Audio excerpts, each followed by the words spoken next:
주시는 하나님의 말씀은 나훔 2장 8절로 13절까지 말씀이에요.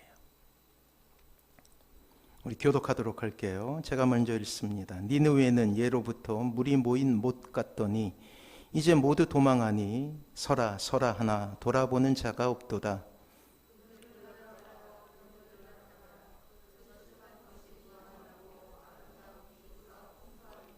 니느웨가 공허하였고 황폐하였도다. 주민이 낙담하여 그 무릎이 서로 부딪히며 모든 허리가 아프게 되며 모든 낯이 빛을 잃도다.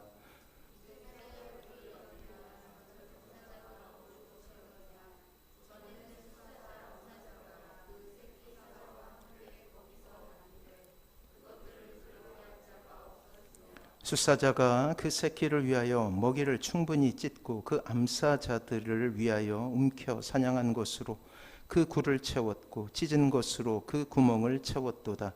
만군의 여호와의 말씀에 내가 내 대적이 되어 내 병거들을 불살라 연기가 되게 하고 내 젊은 사자들을 칼로 멸할 것이며 내가 또 내 노력한 것을 땅에서 끊으리니 내 파견자의 목소리가 다시는 들리지 아니하리라 하셨느니라. 아멘. 옆에 분하고 인사하겠습니다. 사랑하고 축복합니다. 사랑하고 축복합니다. 다시금 우리는 하나님의 임재하심을 소망하며 그 세 번째 설교를 듣도록 하겠습니다. 오늘 우리가 구하는 것은 압도적인 하나님의 임재하심이에요. 하나님의 임재는 시간과 공간을 초월하시는 하나님께서 유한한 우리의 인생 가운데 들어오시는 거예요. 유한한 인간의 삶 가운데 들어오시는 거예요. 여러분들의 인생 가운데 개입하시는 거예요. 그리하여 우리 역시 시간과 공간을 초월하는 하나님의 눈, 그것을 우리는 영안이라고 부르죠.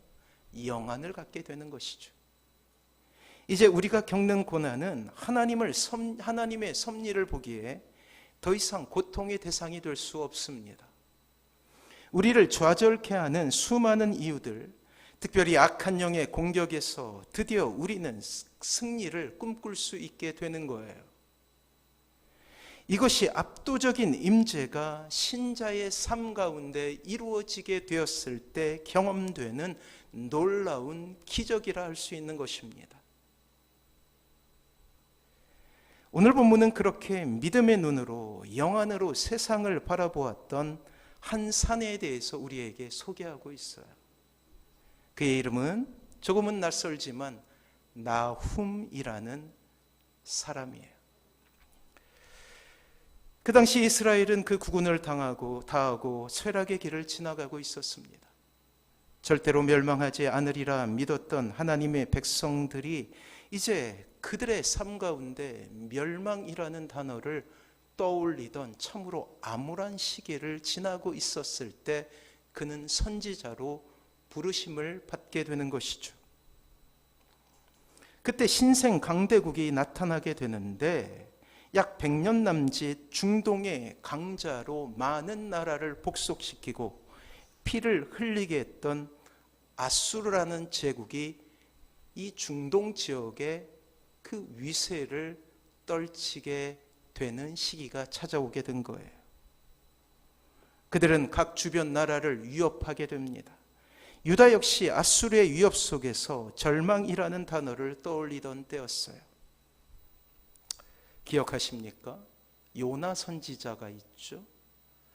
이 아수르 지역에서 활동했던 이스라엘의 2명의 선지자가 있는데 그 첫 번째는 물고기 뱃속에 들어갔던 요나 선지자가 있었어요. 그리고 오늘 우리가 보게 되는 나훔 선지자죠.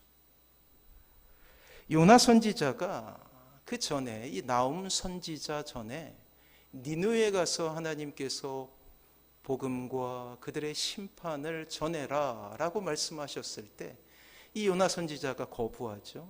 그리고 도망을 칩니다. 그때 하나님께서 커다란 물고기로 이 요나를 삼키게 하죠. 그리고 뱉어놓은 땅이 이 아시리아라는 그러한 땅에 니느웨라는 성이었어요. 거기 가서 회개를 선포하니 니느웨 사람들이 모두 회개하여 그 땅의 멸망이 연기가 됩니다.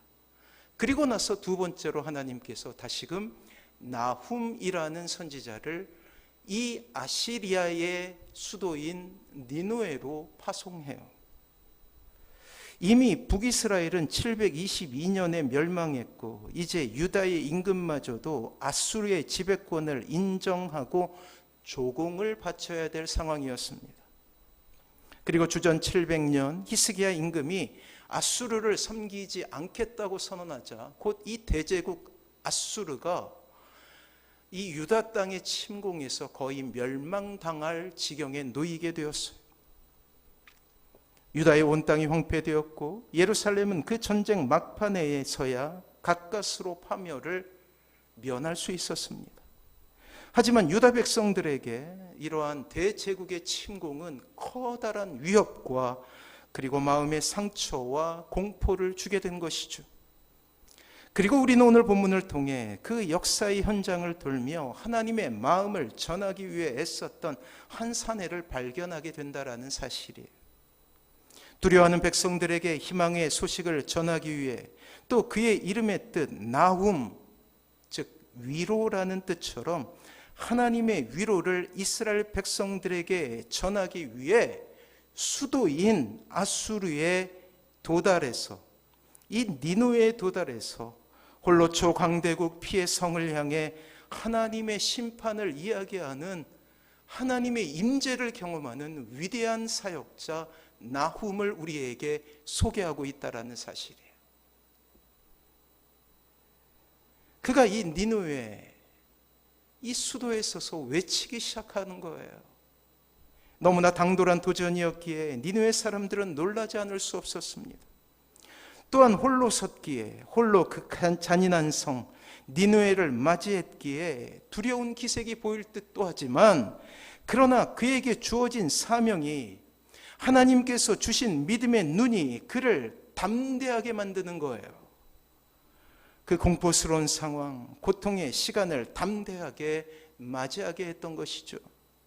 사랑하는 성도 여러분, 공중권세 잡은 자가 이제 말세 지말이 되어 마지막 그 세력을 떨치고 많은 믿는 이들에게 공포를 안겨다 주며 고통을 경험하게 하는 이 시대의 상황은 바로 나훔 선지자가 홀로 거대 권력 아수르의 중심에 섰던 그때와 다르지 않다라는 사실이에요. 이 땅의 백성들이 경험하게 되는 절망은 참으로 깊고도 무섭습니다. 이 지구에 임하고 있는 여러 가지 절망적인 재앙들이 우리를 공포스럽게 하죠. 어떤 나라는 오랜 동안 전쟁으로 인해서 신음하고 있고 또 어떤 나라는 홍수로 인하여서 2만 명이 넘는 사람들이 죽어가고 있어요. 또한 지진이 일어났죠. 그 지진으로 인하여서 2천 명이 넘는 사람들이 일시에 죽음을 경험하고 있다라는 사실이에요. 참으로 두려운 세상을 우리가 살고 있다 하지 않을 수 없죠. 많은 믿는 이들이 핍박을 당하고 있으며 경제적인 고통은 극에 달하고 있습니다. 악한 영은 가정들을 무너뜨리고 있죠. 식어 냉랭해진 가슴은 돌이킬 수 없습니다. 많은 이들이 질병이라는 고통 속에서 한숨과 눈물을 토해낼 수밖에 없는 절망을 경험하고 있지 않습니까?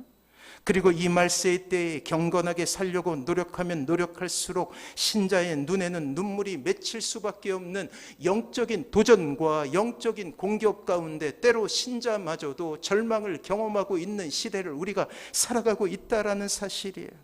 때문에 주님은 그 신자의 길에 대해서 이렇게 비유하고 있습니다. 그 길은 좁은 문이다, 좁은 길이다 라고 말이에요. 바로 이때 우리는 믿음의 사람, 하나님의 눈으로 세상을 바라보았던 나훔 선지자의 모습을 바라볼 수 있어야 합니다. 시대의 경랑과 좌절의 시대를 그렇게도 멋지게 살아갈 수 있었던 나훔의 비결을 우리는 배워야 한다는 사실이에요. 왜요? 왜 그토록 그에게 담대함이 있었을까요? 주눅들지 않았을까요? 두려워하지 않고 그가 다시금 일어나서 승리를 외칠 수 있는 비결이 무엇이었을까요? 우리는 그 비결을 추적하게 될 거예요.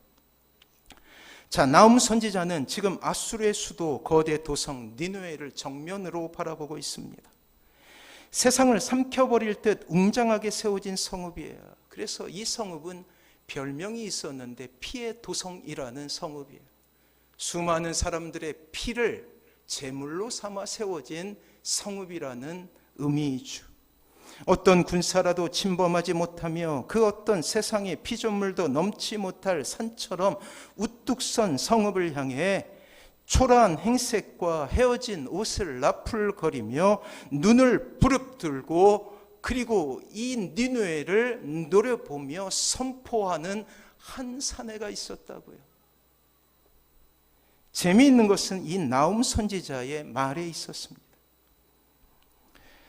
그것은 니느웨 성읍이 아직 건재함에도 불구하고 니느웨 성읍이 멸망하는 사건이 이미 일어난 것처럼 과거 시제로 사용하고 있다는 사실이에요.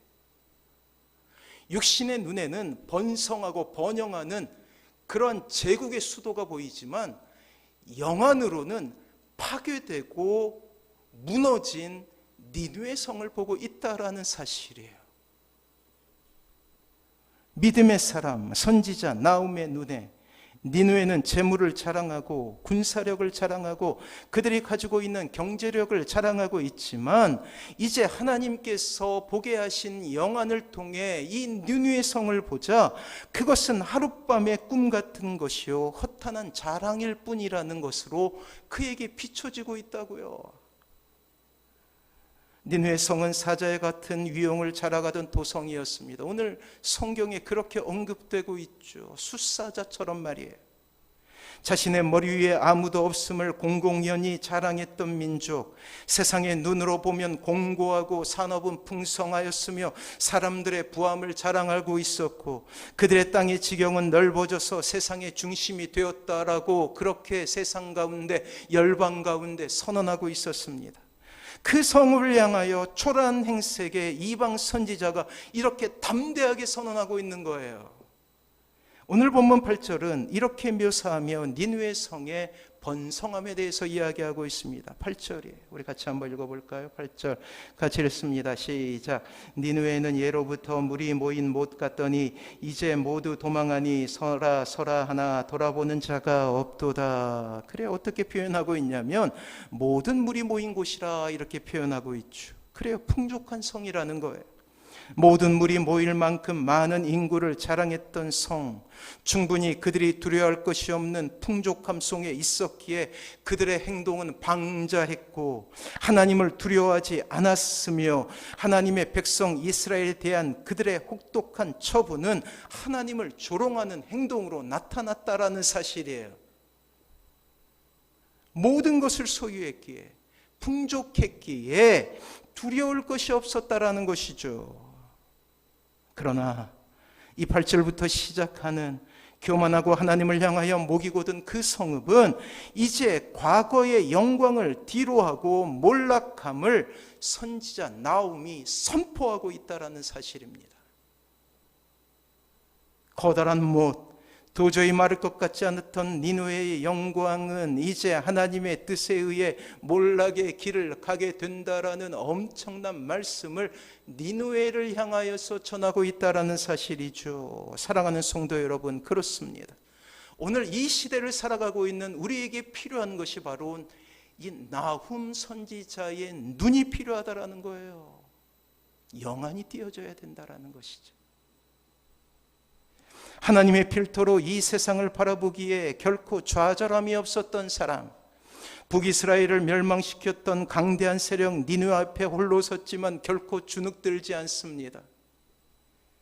세상 이전에 하나님을 먼저 볼 줄 아는 눈을 가졌기에 실패와 낙담 속에서도 승리를 볼 수 있는 눈, 세상의 가치로 잠깐 행복하기보다 영생의 진리를 바라봄으로 인하여서 영원한 기쁨을 누릴 수 있는 눈, 결코 세상에 주눅들지 않고 당당하게 세상을 호령하는 믿음의 사람이 되어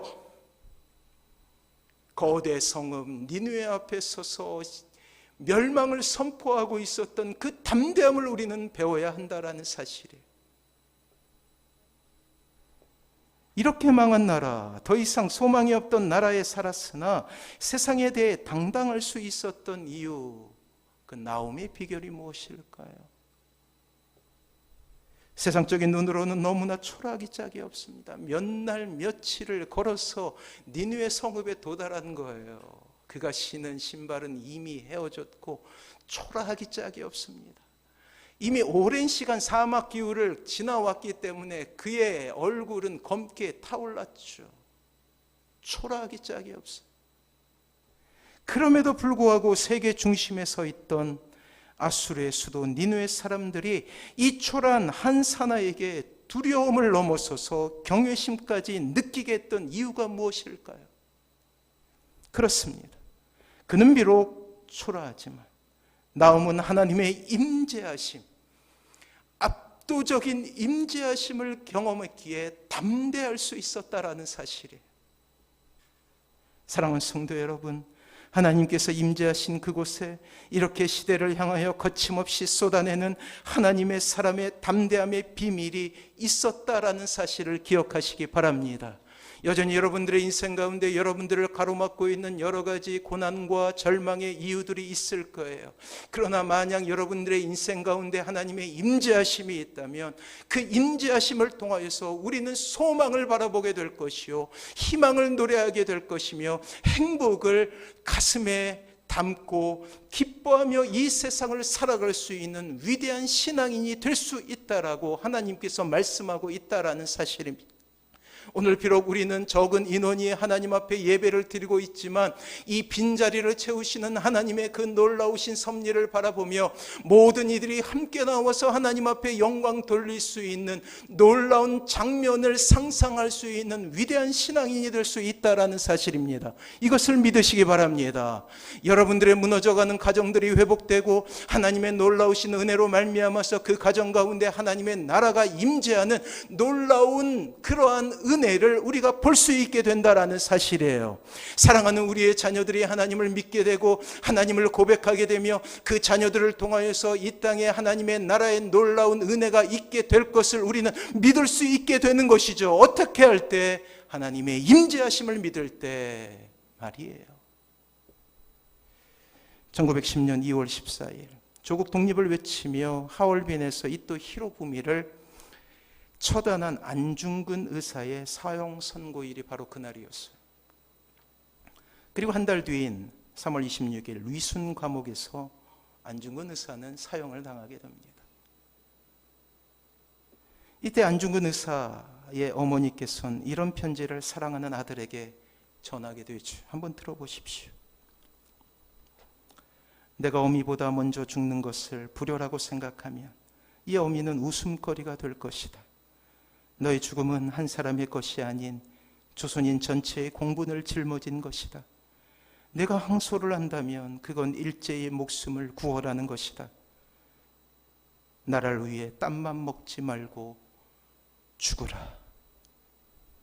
옳은 일을 하고 받은 형이니 비겁하게 삶을 구하지 말고 대의에 죽는 것이 어미에 대한 효도다. 아마도 이 어미가 쓰는 마지막 편지가 될 것이다. 내 수의를 지어 보내니 이 옷을 입고 가거라. 어미는 현세에서 제외하기를 기대하지 않으니 다음 세상에는 선량한 천부의 아들이 되어 세상에 나오거라.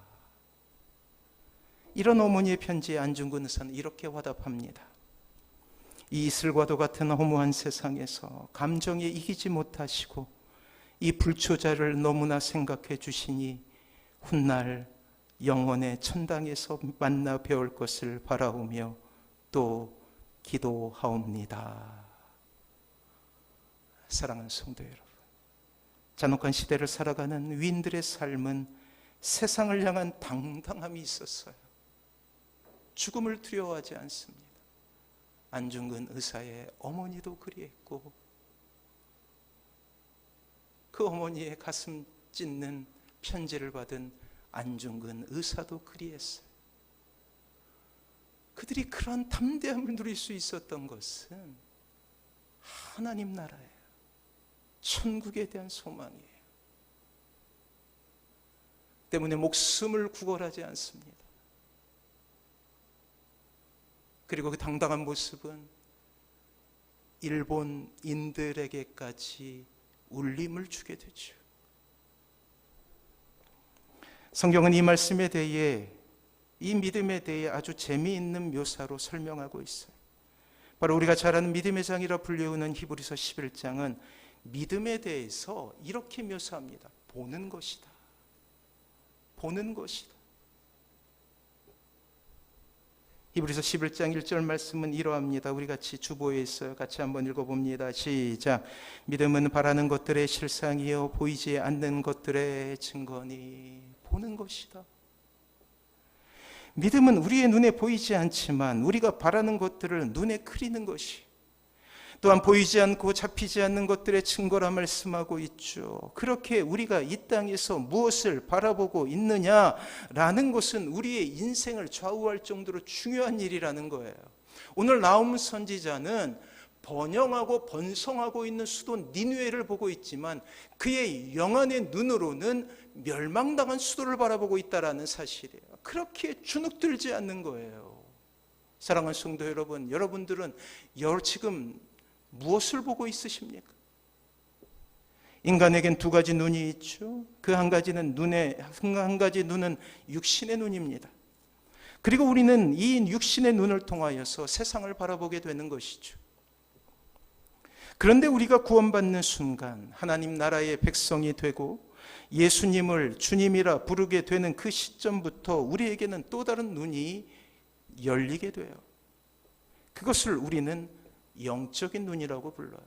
줄여서 영안이라고 부르죠. 이 눈을 통하여 우리는 이전에 보지 못하던 것을 보는 감격을 누리게 됩니다.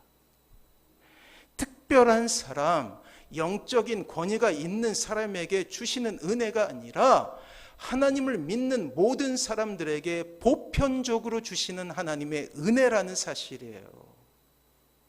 다시 말해 이 나움 선지자에게만 주시는 그러한 영안이 아니라는 사실이, 여러분들에게는 이미 영안이 있습니다. 보이지 않는 것들을 볼 수 있는 영안이 있다라는 사실이에요. 여전히 우리의 육신의 눈도 작동하죠. 여전히 우리의 육신의 눈은 세상의 여러 가지 사물과 사건을 보면서 해석하게 됩니다. 그러나 이제 세상의 신자라 불리우는 우리에게 똑같이 눈에 보이는 장면이나 똑같이 우리의 삶 가운데 일어나는 현상이나 그것은 이제 더 이상 표면적인 의미만으로 그칠 수 없다라는 사실이에요. 우리의 눈에는 하나님의 계획과 방법이 보이기 때문이죠. 어려움에 처하고 소망이 없는 것 같은 가정을 바라보지만 예전엔 그것 때문에 절망했지만 이제는 우리의 영안으로 이 가정이 회복되고 하나님의 놀라우신 은혜를 선포하며 이 자녀들을 통하여서 하나님의 나라가 이루어진 것을 꿈꿀 수 있게 하신다라는 사실이에요. 이것을 믿으시기 바랍니다. 비록 연약한 교회의 모습이 보이지만 빈자리가 채워지고 이 영혼들을 통하여서 이 세상을 바꾸고 이 빛가람동을 바꾸시는 하나님의 놀라우신 모습이 눈에 보이게 된다라는 것이에요. 이것을 우리는 영안으로 부르게 되는 것이죠. 이미 여러분들에게는 그러한 눈이 있음을 믿으시기 바랍니다. 열왕기하 6장 말씀엔 하나님의 임재하심 가운데 영적인 눈이 열려 두려움을 이길 수 있었던 한 청년에 대한 이야기가 나오고 있어요. 아람 왕이 군대를 일으켜 이스라엘을 압박하여 옵니다. 거의 망하게 되었어요. 풍전등화이죠. 바람 앞에 촛불처럼 이스라엘은 경각의 위기에 사로잡히게 됩니다. 이때 아람 왕은 이스라엘의 영적 지도자 엘리사를 잡으라고 명하게 돼요. 아람 군대는 이내 도단성에 있는 엘리사를 포위하게 됩니다. 이 도단이라는 작은 성이 있었거든요. 그것을 포위해요. 수많은 말과 군사와 병거가 그 작은 성읍을 에워싸고 금방이라도 멸망시킬 듯이 으르렁대고 있는 바로 그때였어요. 두려움에 어찌할 바를 모르는 사환이 걱정을 하며 떨고 있었습니다. 그때 이 땅의 모든 크리스찬들에게 전할 하나님의 위대한 마음 하나가 이 사환에게 전해지고 있어요. 엘리사는 이렇게 이야기합니다. 열왕기하 6장 16절 17절 말씀이 주보에 있어요. 우리 같이 한번 읽어보도록 하겠습니다. 같이 읽습니다. 시작.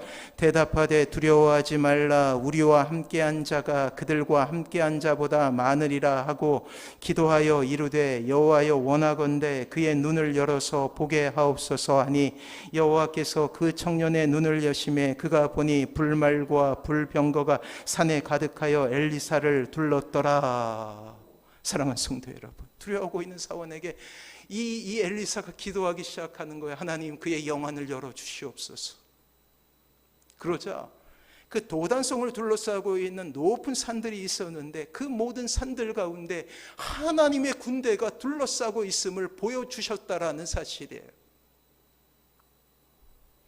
그래서 다음 구절에 이러한 말씀이 있어요. 한번 들어보세요. 여호와께서 그 청년의 눈을 여심해 그가 보니 불말과 불병거가 산에 가득하여 엘리사를 둘렀더라. 사랑하는 성도 여러분, 이 말씀을 믿으시기 바랍니다. 우리에게 필요한 것은 바로 청년의 눈을 여시듯이 우리의 눈을 하나님께서 열어주시는 거예요. 어떨 때 이러한 은혜가 나타납니까? 하나님의 압도적인 임재하심이 있는 그곳에 영안이 열리게 된다라는 사실입니다. 이것이야말로 이 땅의 세상의 두려움 속에 갇혀 어찌할 바를 모르는 모든 신자들을 향한 하나님의 말씀이에요. 사랑하는 성도 여러분, 하나님의 마음이 우리에게 느껴지고 하나님의 애통이 우리의 마음을 적시고 있으며 고난 그 너머에 있는 하나님의 계획이 우리를 격려하고 있지 않습니까? 지금 우리가 흘리고 있는 그 눈물 뒤에서 응원하고 계시는 하나님의 음성이 여러분들 들리지 않습니까? 그렇게 이전에 우리가 고난이라고 부르던 많은 것들은 오히려 우리는 이렇게 고백할 수 있어요. 축복의 통로이다. 우리의 눈물은 또 하나의 열매를 싹트이게 한 훌륭한 걸음이 될 것입니다. 지금 실패와 절망이 우리를 덮고 있지만 그것은 더 이상 우리의 발목을 잡는 거침돌이 아니라 오히려 하나님의 영광을 보고 하나님의 비전을 바라보게 하는 놀라운 하나님의 은혜의 수단이 되는 거예요. 그렇게 신자에게 잠시의 고난과 잠시의 넘어짐은 있을 수 있으나 결코 영원한 절망이 여러분들을 넘어뜨릴 수 없음을 기억하시기 바랍니다. 그래요. 히브리서 기자는 그 위풍당당한 신자의 모습에 대해서 이렇게 묘사한 적이 있어요.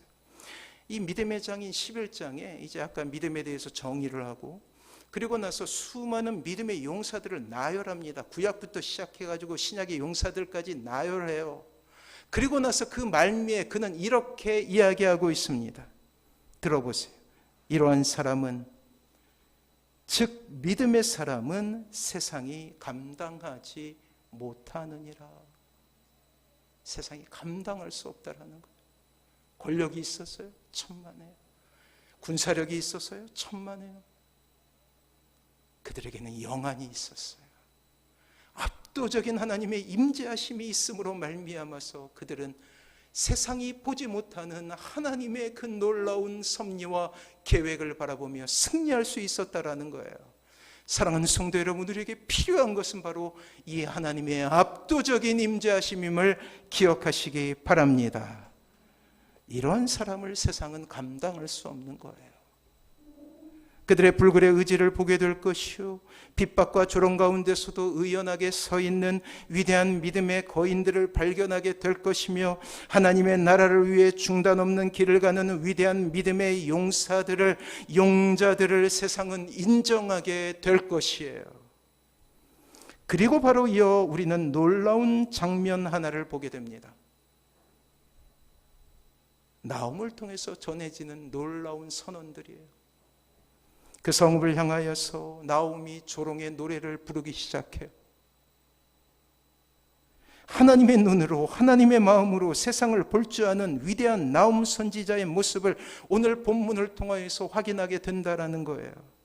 비록 육신의 눈은 엄청난 니느웨 성의 위형을 보고 있지만 믿음, 즉 하나님의 눈으로 이 니느웨 땅을 보고 있는 위대한 선지자의 조롱의 노래를 듣게 됩니다.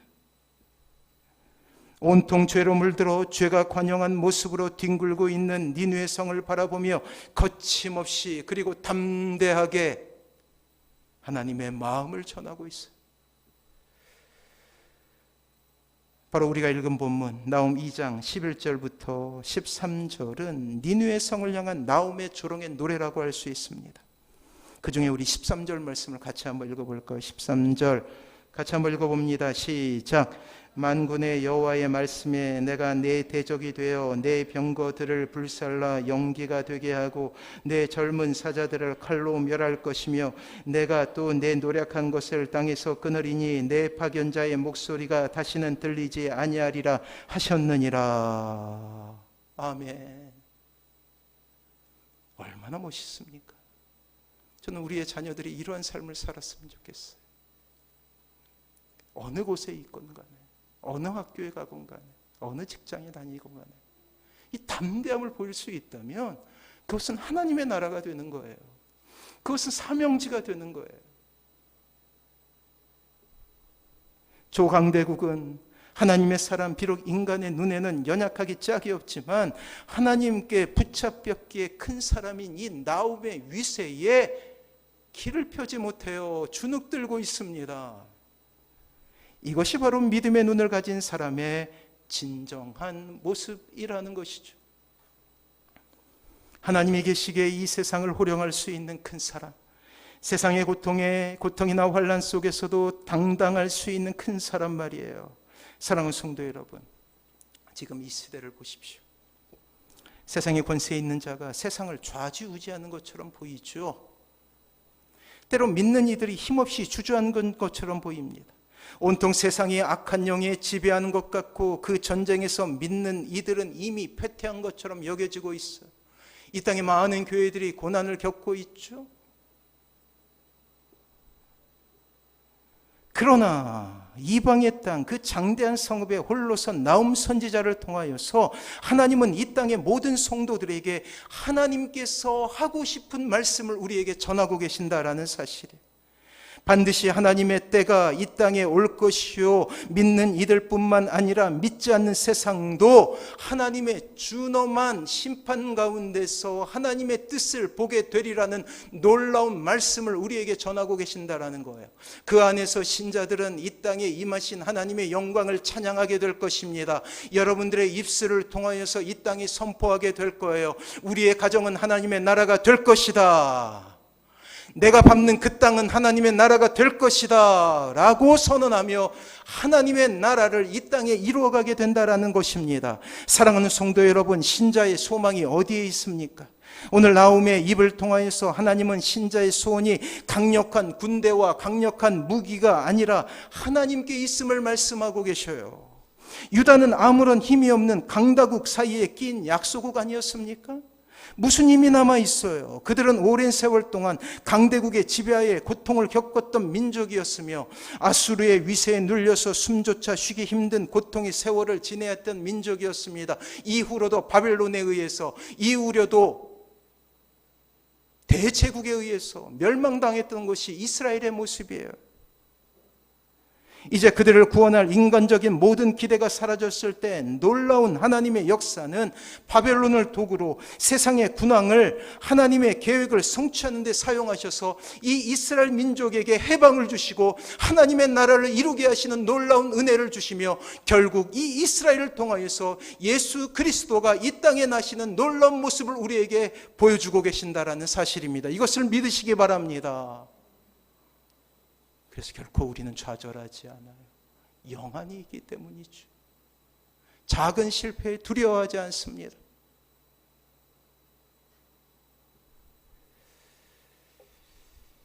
하나님을 의지하며 하나님만 바라보는 것을 믿음이라고 불러요. 바로 믿음은 하나님의 임재하심을 체험하며 하나님께서 함께하심을 보는 것이, 임재가 중요합니다.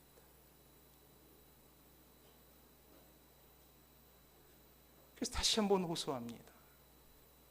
특별히 이 영상을 보시는 성도님들, 방송 설교를 들으시는 성도님들은 가까운 교회에 나가셔서 대예배를 통하여서 하나님의 임재하심을 소망하고 누려야 된다라는 사실이에요. 그때 하나님의 역사는 일어나 우리를 대적하는 대적들은 심판을 받게 될 것입니다. 이것이 믿는 신자의 소망 아닙니까? 세상에서 절대 낙심치 말아야 될 이유가 여기에 있습니다. 나홈 선지자의 입을 통하여 하나님께서 말씀하시고자 하시는 것은 아수르의 기세에 눌려 희망을 잃어버린 백성에게 마치 하나님께서 아무런 힘을 쓰시지 않음으로 버림받았다라고 느꼈던 그 좌절하는 이스라엘 백성들에게 이 소문이 들리게 한다라는 거예요. 한 선지자가 아수르의 수도에 갔더라. 그 사람의 이름은 나홈이었지.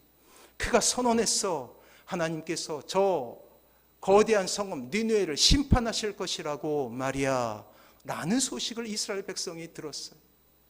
얼마나 감동했겠어요. 아, 우리도 승리할 거야. 비록 지금은 어렵지만.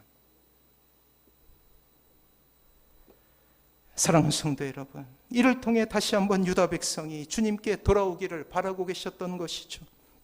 사랑하는 성도 여러분, 이 땅의 모든 신자들에게 하나님은 동일한 말씀으로 격려하고 계십니다. 비록 우리의 육신의 눈에는 니느웨 성과 같은 절망적인 상황이 벌어진다 할지라도 우리의 인생이 실패와 좌절로 물들고 우리의 사랑하는 자녀들이 고통 가운데 신음하는 모습이 우리의 눈물을 짓게 한다 할지라도 또한 때로 육신의 질병 가운데 더 이상 희망을 바라볼 수 없는 지독한 고통 가운데 있다 할지라도 그렇습니다. 우리의 믿음, 하나님의 눈으로 세상을 바라볼 수 있는 이 믿음의 눈은 다시금 우리의 입에서 소망을 노래하게 한다라는 것이에요. 우리의 눈에서 나오는 그 절망의 눈물을 하나님의 사랑과 은혜에 대한 감격의 눈물로 바꾸며 지금 우리가 내쉬는 한숨은 하나님을 찬양하는 감격의 예배로 우리를 초대하고 계시는 것입니다. 그렇습니다. 하나님의 압도적인 임재는 이미 허락한 하나님의 은혜임을 기억하시기 바랍니다. 그렇다면 우리가 해야 될 것은 압도적인 임재 가운데 거하는 거예요. 지난주에 말씀드리지 않았습니까? 하나님의 은혜의 보좌로 나오는 것은 우리의 몫이라고 말이에요. 이러한 위로를 받으시는 사랑하는 모든 성도님들 되시길 바랍니다. 사랑하는 성도 여러분, 우리가 가야 될 길은 이미 우리가 예수님을 주님으로 영접하는 순간 바뀌었어요. 여러분들이 인정하건 인정하지 않건 여러분들이 예수 그리스도를 주님이라고 부르는 순간 주님께서는 여러분들의 주인 되어주시는 거예요. 예전에 세상에서 누렸던 행복의 조건들은 더 이상 여러분들에게 효력을 미치지 못합니다. 이제 우리에게는 새로운 행복의 기준이 생겼어요. 그렇습니다. 예수 그리스도로 말미암는 행복이 우리에게 정해졌다라는 사실이에요. 우리에겐 이제 꿈이 있고 우리에겐 이미 우리의 심장을 뛰게 하는 하나님의 약속과 비전이 있지 않습니까? 주님을 따라가며 헌신하고 훈련받고 앞으로 받으실 여러분들을 향하여서 하나님은 이 영안의 눈을 뜨게 하실 거예요. 마치 니느웨 성을 홀로 온몸으로 막아내는 그리스도의 정병이 되어 하나님의 영광을 드러낼 여러분들을 소원하신다라는 사실입니다. 아직도 주님을 알지 못하고 주님을 거부하고 있는 사랑하는 자녀들의 인생이 바뀌어서 그들을 그리스도의 정병으로 만드셔서 하나님의 영광을 드러내시게 된다라는 사실이에요. 그렇습니다. 우리는 그것을 꿈꾸는 거예요. 정말로 어려운 이 땅을 살아가면서 때로는 좌절하고 낙심하고 사업의 위기가 찾아왔을 때마다 다시금 하나님께서는 여러분들에게 돕는 손길을 통하여서 때로는 하나님의 나라에 대한 비전을 통하여서 여러분들을 세워주신다라는 거예요.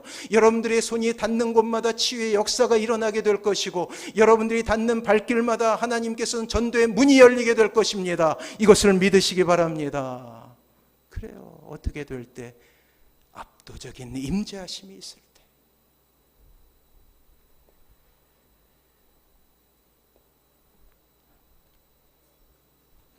사랑하는 성도 여러분, 혹시 경제적인 어려움 가운데 있습니까? 실패로 인하여 혹은 실패하는 자녀들로 인하여 괴로움 가운데 있습니까? 가정의 문제, 남편의 신앙의 문제, 실직의 문제, 육신의 질병 가운데 고통당하고 있는 것은 아닙니까?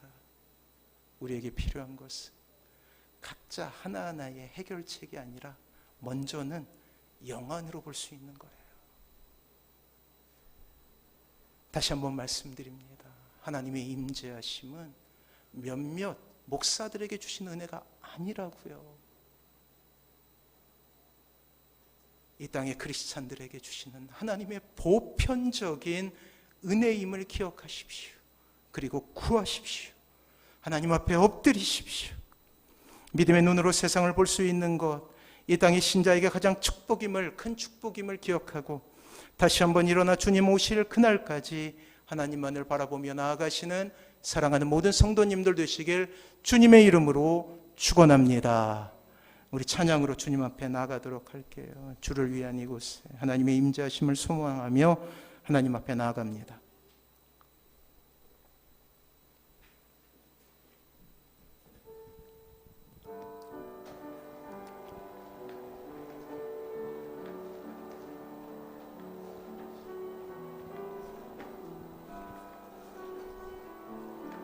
주를 위한 이곳에, 주를 위한 이곳에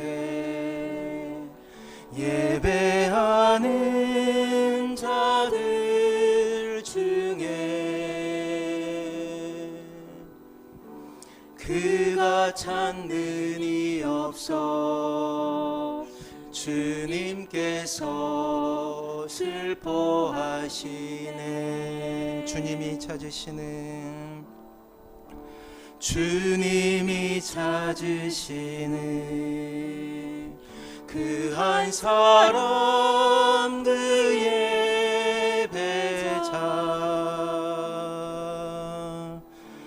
내가 그 사람 되기 간절히 주께 예배하네. 주 은혜로 이곳에 서 있네. 주 임재에 엎드려 절하네. 그 어느 것도 난 필요 없네. 주님만 경배해. 주 은혜로 이곳에 서 있네. 주 임재에 엎드려 절하네. 그 어느 것도 난 필요 없네. 주님만 경배해. 다시 한번 주를 위한 이곳에, 주를 위한 이곳에 예배하는 자들 중에 그가 찾는 이 없어 주님께서 슬퍼하시네. 주님이 찾으시네. 주님이 찾으시네. 그 한 사람,